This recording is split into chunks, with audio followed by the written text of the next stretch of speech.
5 अनाथ बेटियों का सोने का गाउन। अनुराधा अपनी टूटी फूटी झोपड़ी में पड़ी होती है। वह कैंसर की मरीज थी और ये बीमारी उसको बहुत समय से थी, लेकिन अपनी गरीबी के चलते वो अपना कभी इलाज ना करवा पाई। ये उसकी तीसरी स्टेज थी और वह बिस्तर पर लेटे हुए अपनी आखिरी सांस ले रही थी, जिसमें वह अपनी 5 बेटी में से सबसे बड़ी बेटी आंचल से कहती है, बेटी, ये वक्त कब खत्म हो जाए। मैं कुछ नहीं जानती, मैं तुम्हें बस ये कहना चाहती हूँ कि अपनी इस गरीब माँ को कभी मत भूलना, और जाने से पहले मैं तुमसे एक वादा लेना चाहती हूँ। कैसा वादा माँ? और आप कहाँ जाने वाली हो? आप हमें छोड़कर कहीं मत जाओ, आपके बिना हमारा क्या होगा? बेटी, मेरे जाने के बाद अपनी चारों बहनों का अच्छे से ख्याल रखना। उनका अब इस दुनिया में तुम्हारे अलावा और कोई नहीं होगा, और तुम उन चारों से बड़ी हो, तुम उनका अच्छे से ख्याल रखोगी। करो, मुझसे वादा करो। हाँ माँ, मैं अपनी बहनों का हमेशा ख्याल रखूंगी और उन्हें खुद से कभी दूर नहीं होने दूंगी। आंचल के इतना कहते ही उसकी माँ भगवान को प्यारी हो जाती है। इसके बाद गांव के सभी लोग ये देखकर बहुत दुखी होते हैं। गांव वाले मिलकर बेचारी अनुराधा का अंतिम संस्कार करवा देते हैं।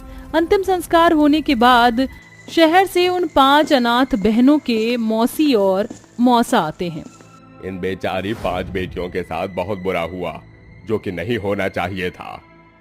मुखिया जी, आप बिल्कुल सही कहते हो। मुझे भी इन 5 के ऊपर बहुत तरस आ रहा है। इन 5 का इनकी माँ के अलावा और कोई नहीं था, लेकिन फिर भी मैं इन्हें अनाथ नहीं होने दूंगा। मैं अपने साथ लेकर जाऊंगा। तभी पीछे से प्रमोद की पत्नी केसरी उसका हाथ जोड़ से पकड़कर उसके कान में गुस्से से कहती है, तुम्हारी हिम्मत कैसे हुई इन अनाथ लड़कियों को अपने घर ले जाने की? अरे तुम्हें सुकून से रहना नहीं है क्या? तुम्हारी पहले ही 3 औलाद और हैं। अरे उन्हें संभालोगे या इन 5 कुल्टा को संभालोगे? अगर तुम इन 5 को अपने साथ अपने घर लेकर चले तो मुझसे बुरा कोई नहीं होगा। वहाँ बैठे गांव के कुछ लोग और मुखिया उनकी सारी बातें सुन लेता है। गांव के सभी लोगों को ये सुनकर बहुत बुरा लगता है।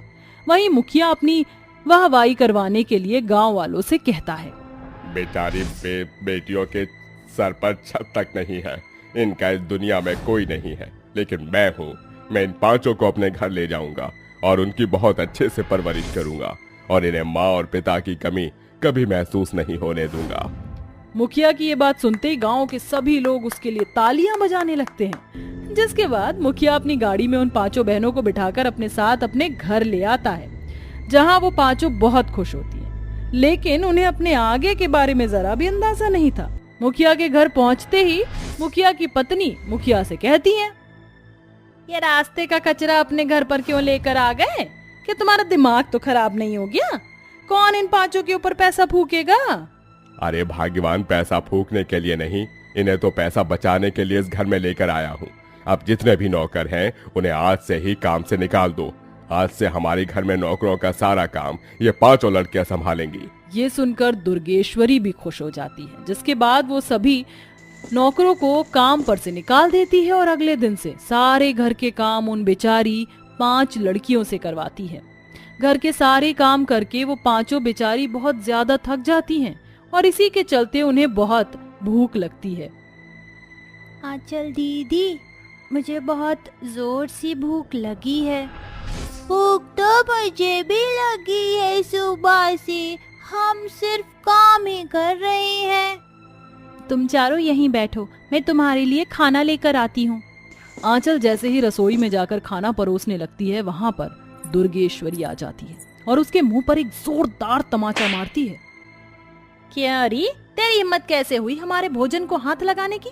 अरे तुझे क्या लगा कि तुझे यहाँ बढ़िया बढ़िया पकवान मिलेंगे? बेचारी आंचल रोते हुए कहती है, मेरी चारों बहनें भूखी हैं, बेशक मुझे खाने के लिए मत दीजिए, उनके लिए खाना थोड़ा सा दे दीजिए। हाँ हाँ, तुम्हारे लिए रात का खाना है मेरे पास, रुक जा, अभी देती हूँ तुझे। रात की सूखी रोटी पड़ी होती है। दुर्गेश्वरी वहीं आंचल को पकड़ा देती है, जाकर ठूस ले इन रोटियों को। दुर्गेश्वरी ऐसा कहकर वहां से चली जाती है, जिसके बाद आंचल रूखी सूखी रोटी लाकर अपनी चारों बहनों को खिला देती है। अब इसी प्रकार रोजाना उन बेचारी 5 अनाथ बहनों को रूखी सूखी रोटियां खाकर गुजारा करना पड़ता है। ऐसे ही कुछ समय बीत जाता है और एक दिन मुखिया की बेटी प्रियंका का बर्थडे आ जाता है, जिसके लिए वो बहुत सुंदर ड्रेस लेकर आता है। ये देखो दुर्गेश्वरी, ये हमारी बेटी प्रियंका के लिए है। कैसी लग रही है ड्रेस? बहुत प्यारी है जी। कहाँ से लेकर आए हो ये? शहर में सबसे बड़े डिजाइनर से बनवाई है, बहुत महंगी है। इसे संभाल कर रख दो, आज रात हमारी बेटी यही पहनेगी। मुखिया के कहने पर दुर्गेश्वरी उस ड्रेस को अपने कमरे में ले जाती है, लेकिन वह बाद में उसे रखकर ही भूल जाती है। जब शाम को दुर्गेश्वरी वो ड्रेस लेने अपने कमरे में आती है तो उसे ड्रेस कहीं नहीं मिलती। वो ये बात जब मुखिया को बताती है तो वो गुस्से से उन बेचारी 5 अनाथ बहनों को बुलाता है। सच सच बताओ, कहाँ गई वो महंगी सी ड्रेस? मुझे पता है तुम जैसी 2 कौड़ी की लड़कियों के पास कभी जिंदगी में ऐसी ड्रेस नहीं आई होगी, तो इसीलिए तुमने ही वो चुराई है। मुखिया जी, हम गरीब हैं लेकिन चोर नहीं हैं। हम भला क्यों चुराएंगे कोई ड्रेस? अजी ऐसे नहीं मानेंगे, इन्हें तो अच्छे से मारना पीटना पड़ेगा। दुर्गेश्वरी और गांव का मुखिया दोनों मिलकर उन बेचारी 5 लड़कियों को बहुत बुरी तरह मारते हैं और उन्हें घर से भी निकाल देते हैं। वो 5 बहनें रोते रोते वहां से निकल जाती हैं और चलते चलते बहुत दूर जंगल में एक कुएं के पास पहुंचती हैं। हमारी माँ हमें छोड़कर चली गई और यहाँ इतने अत्याचारी लोग हैं जिनके बीच हम रह नहीं सकते। हमारे जीने का कोई मकसद नहीं। चलो इस कुएं में कूदकर हम अपनी जान दे देते हैं। आंचल के साथ उसके पीछे पीछे उसकी सभी बहनें कुएं में कूद जाती हैं, लेकिन कुएं में कूदने के बाद भी वो बच जाती हैं। कुएं के अंदर उन्हें एक बूढ़ी औरत मिलती है। तुम्हारी शक्ल देखकर ही मेरे को पता चल गया कि तुम्हारे साथ क्या क्या हुआ है, लेकिन तुम चिंता मत करो, मैं तुम्हारी मदद करूंगी। बूढ़ी औरत उन 5 को बहुत सुंदर गाउन देती है। ये कोई मामूली नहीं बल्कि जादुई गाउन है। इसे पहनने के बाद तुम्हें जो चाहिए वो तुम्हें मिल जाएगा। तुम इसे अपनी सारी इच्छाएं पूरी कर सकती हो। अब तुम्हें यहाँ से जाना होगा। आबरा कडाबरा गिली गिली चू। उस बूढ़ी औरत के इतना कहते ही वो 5 अनाथ बहनें वापस से उसी टूटी फूटी झोपड़ी में पहुंच जाती हैं, जिसमें उनकी माँ ने अपनी आखिरी सांस गिनी थी। ये तो हमारी झोपड़ी है। क्या जो वो बूढ़ी औरत कह रही थी अब सब कुछ सच है क्या? ये जो गाउन हमने पहने ये जादुई गाउन है? क्या पता, क्यों ना एक बार हम इससे कुछ मांग कर देखें। बहुत जोर से भूख लगी, काश अलग अलग प्रकार का खाना होता। चंदा के इतना कहते ही वहाँ पर बहुत सारा खाना प्रकट हो जाता है, जिसे देखकर वो 5 बहनें हैरान रह जाती हैं। अरे वाह, ये तो सच में जादुई गाउन है। अब हम अपने लिए कुछ भी मांग सकते हैं। मैं चाहती हूँ कि हमारी स्वर्गीय माँ का ये झोपड़ी वाला घर एक बहुत सुंदर महल जैसे घर में बदल जाए। आराध्या के इतना कहते ही वो झोपड़ी एक महल जैसे घर में बदल जाती है। इसके बाद पंक्ति कहती है, मैं चाहती हूँ कि हमारे पास इतने सारे पैसे हो कि फिर कभी हमें पैसों की जरूरत ही ना पड़े। पंक्ति के इतना कहते ही वहाँ बहुत सारे पैसों के बंडल प्रकट हो जाते हैं। अब वह 5 बहनें एक एक करके अपनी अपनी पसंद की चीज वहाँ प्रकट कर देती हैं, जिसके बाद अब उनकी सारी परेशानियां दूर हो जाती हैं और वह खुशी खुशी रहने लगती हैं। साथ ही वह गरीबों और जरूरतमंदों को मदद भी करती हैं। कुछ दिन बाद जब उन 5 बहनों के अमीर और जादुई कुएं के बारे में मुखिया को पता चलता है और वो भी बहुत अमीर होने के लिए जादुई कुएं के पास पहुंच जाता है। जब उन 5 फटीचर अनाथ लड़कियों को इतना कुछ मिल सकता है तो यहाँ से मुझे भी बहुत कुछ मिल सकता है। मैं भी इसके अंदर कूद कर देखता हूँ। लालची मुखिया उस कुएं में कूद तो जाता है, लेकिन इस कुएं से कभी बाहर आ नहीं पाता और ना ही गांव वालों को मुखिया का कोई नामो निशान मिलता। 3 अंग्रेजन जेठानी ने किया काली देवरानी का मेकअप। सावित्री बहुत देर से परेशान हो रही होती है। वो बार बार फोन उठाती है और फोन मिलाने की कोशिश करती है, लेकिन हर बार उसका फोन डिस्कनेक्ट हो जाता है, जिसके चलते वो अपने पति से कहती है, देख रहे हो ना आप, इन चारों में से किसी का भी फोन नहीं लग रहा है। मैं कब से परेशान हो रही हूँ। इन चारों को मेरा फोन दिखाई नहीं देता है क्या? अरे भाग्यवान, परेशान क्यों होती हो? अमेरिका में बैठे हैं वो चारों। जरूरी थोड़े है कि हमेशा जब भी तुम कॉल करो तो उनका नेटवर्क लगेगा ही लगेगा। उन चारों को भी तो सोचना चाहिए ना कि उनकी माँ उनका इंतजार कर रही होती है, लेकिन उन चारों को तो मेरी पड़ी ही नहीं है। भगवान, ये कैसी औलाद दे दी तूने मुझे भी। सावित्री ऐसा कह ही रही होती है कि तभी उसे दरवाजे पर किसी के खटखटाने की आवाज आती है, जिसके बाद वो दरवाजा खोलने जाती है। दरवाजा खोलने पर उसके चारों बेटे खड़े होते हैं। उन्हें देखकर उसकी खुशी का कोई ठिकाना ही नहीं होता और वो उन्हें गले से लगा लेती है। पूरे 3 साल बाद तुम्हें देख रही हूँ, कहीं मेरा दिल निकलकर बाहर धड़कने ना लगे। अरे तुम चारों को अपनी माँ की याद नहीं आती? देखो तो जरा, कितने कमजोर हो गए हो तुम चारों। माँ, हमें आपकी बहुत याद आ रही थी, इसलिए तो आपसे मिलने आए हैं। साथ में एक तोहफा भी लेकर आए हैं। तोहफा? कैसा तोहफा? सावित्री के चारों बेटों में से उसके 3 बड़े बेटे विलायत से विलायती बहू लेकर आते हैं। जैसे ही सावित्री अपनी विलायती बहू को देखती है तो वो हैरान रह जाती है। ये सब मैं क्या देख रही हूँ? ये तीनों लड़कियाँ कौन हैं? माँ, ये हमारी पत्नियां हैं। हम इन्हें शादी करके यहाँ लेकर आए हैं। हम तीनों भाई इन तीनों से बहुत प्यार करते हैं। भगवान, नास पीटो करम जलो। तुम्हें अब मैं क्या ही बोलूं। गए तो थे तुम अपने बाप पर ही हो, आखिर करनी तो अपनी मर्जी ही थी। अरे भाग्यवान, अब तुम इसमें हमें क्यों गेहूं में घुन की तरह घसीट रही हो? ये तुम्हारा ही नतीजा है। ये तुम्हारे ही बच्चे हैं जो आज इतने बिगड़ गए हैं। अपनी माँ की तो इन्हें एक नहीं सुननी होती। सावित्री ऐसा कह रही होती है कि तभी उनके तीनों बेटे उसे कोने में ले जाकर कहते हैं, अरे माँ, क्यों हमारे पैरों पर कुल्हाड़ी मार रही हो? आपको दिखाई नहीं देता? ये तीनों कोई मामूली नहीं बल्कि अमेरिका की सबसे टॉप अमीर लड़कियों में से हैं। क्या कहा? क्या ये विलायती परियां बहुत ज्यादा अमीर हैं? अरे बहुत नहीं, बहुत ही ज्यादा अमीर है, तभी तो हम तीनों ने इन तीनों से शादी की है।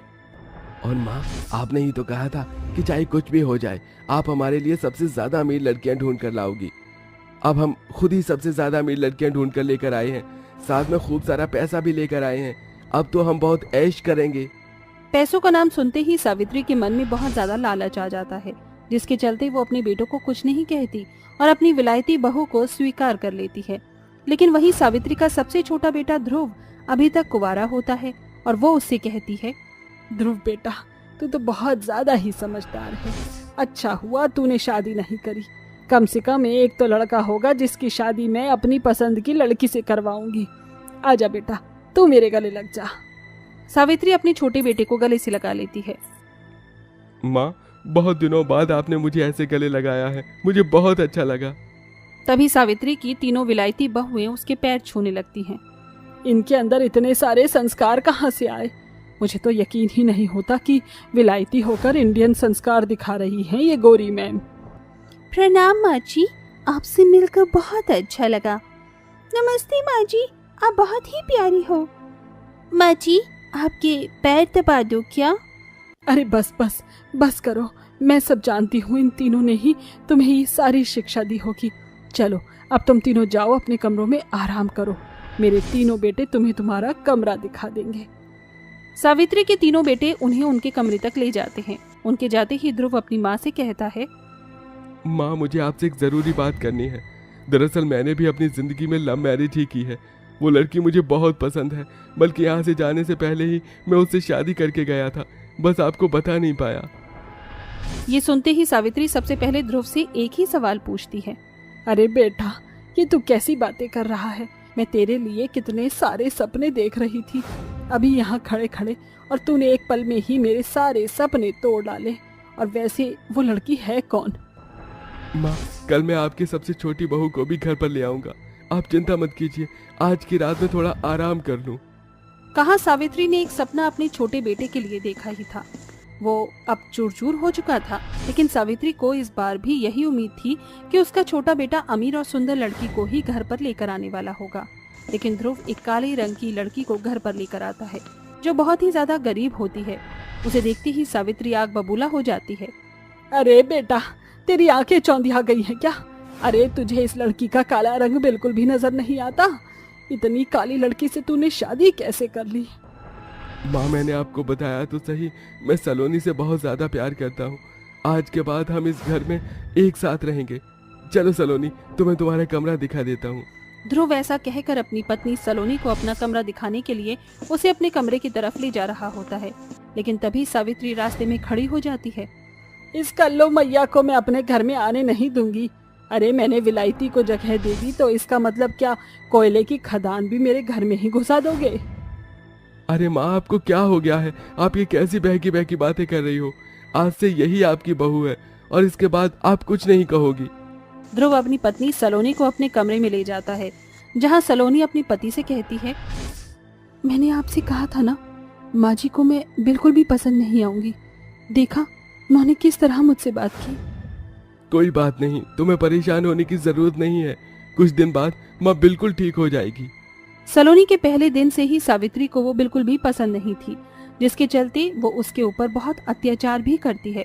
वहीं सोफिया, अलीना और अलीशा को शुरू में तो सलोनी के रंग से बहुत ज्यादा दिक्कत होती है, लेकिन वो तीनों सलोनी का इतना अच्छा बर्ताव देखती हैं तो वो उन्हें अपनी देवरानी के रूप में स्वीकार कर लेती हैं और उसके साथ बहुत अच्छे से रहने लगती हैं।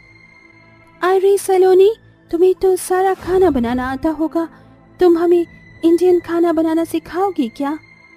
हमें घर के सारे काम आते हैं लेकिन इंडियन खाना बनाना नहीं आता। बस हम इंडियन खाना बनाकर अपनी सास को खुश करना चाहते हैं। अरे हाँ जेठानी जी, क्यों नहीं, मैं आपको इंडियन खाना बनाना जरूर सिखाऊंगी, पर आपसे मेरी एक शर्त है। शर्त? कैसी शर्त? आप हमें अपने मेकअप से सुंदर बनाएंगी, है ना? आपको मेरा ख्याल रखना पड़ेगा। देख लीजिए जेठानी जी, सौदा बड़ा महंगा है।